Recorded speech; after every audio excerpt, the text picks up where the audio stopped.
The news of Osama Bin Laden's death brought back strong emotions for people in the United States. But how is the Muslim world reacting? For that, we are joined by Jere Van Dyke. He is a CBS News consultant who has reported extensively from the Middle East. Jere, thanks for being with us. Good morning, Ben. So how will Osama Bin Laden be remembered? He will be remembered by more militant groups in a very positive way. The Muslim Brotherhood, the strongest, the most extensive Islamic movement in the world, didn't really condemn the United States in its English language release, but in its Arabic release called Osama bin Laden Sheikh bin Laden and called him a martyr, a shaheed. Throughout the Muslim world, among militant groups, he is now considered a martyr. This puts him in a status completely different from a normal person, revere him.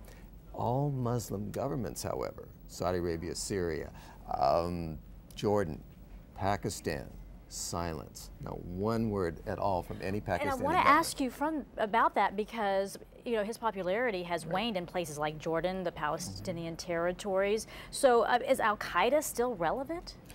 I don't think these polls that we hear are necessarily all accurate. What Al-Qaeda did, led by Osama bin Laden, was kill a lot of civilians, 100%. But he was seen in the eyes of a great many depressed people, people who don't have a lot of money, particularly young people, as a hero. So the governments do not want to alienate any of their population, particularly at this particular time, because these governments are in a very precarious position.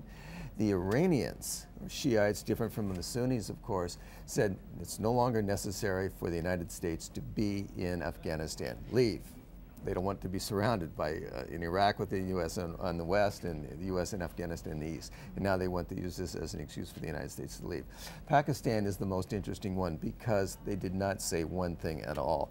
The General Musharraf, former President Musharraf, said that we went against Pakistani sovereignty. But he also said it's very good for Pakistan because bin Laden was waging war against Pakistan itself. He's trying to turn this. So, but here in the West, the United States is very happy. I had a friend in England say, yes, you're happy, but the rest of us are going to pay the consequences. Every single militant Muslim group around the world called for revenge. Let's dig deeper into Pakistan because a U.S. document that was leaked says that Pakistan's intelligence force is pretty much on par with, say, the Taliban and Al-Qaeda. Given that and the fact that Osama bin Laden was killed deep inside Pakistan and the fact that this was a U.S. operation, not in conjunction with Pakistan, what does this do for the relationship between the U.S. and Pakistan? I think it's at its lowest point in the history of Pakistan, which was founded in 1947. What you said is correct. Admiral Mullins, chairman of the Joint Chiefs of Staff, said on Pakistani television not 2 or 3 weeks ago that the Pakistani government, meaning in this case the Pakistani military, is working hand in hand with the Taliban. And now we had this, the prospect here, or the result of the United States unilaterally going into, deep into, use President Obama's words, in the heart of Pakistan, in a town called Abbottabad, where I have worked, where there are 2 main military bases. It's right next to Kashmir. This is outside of this place is where everyone says that Pakistan trains its militants for Kashmir. This is a very, very dangerous thing for Pakistan to deal with.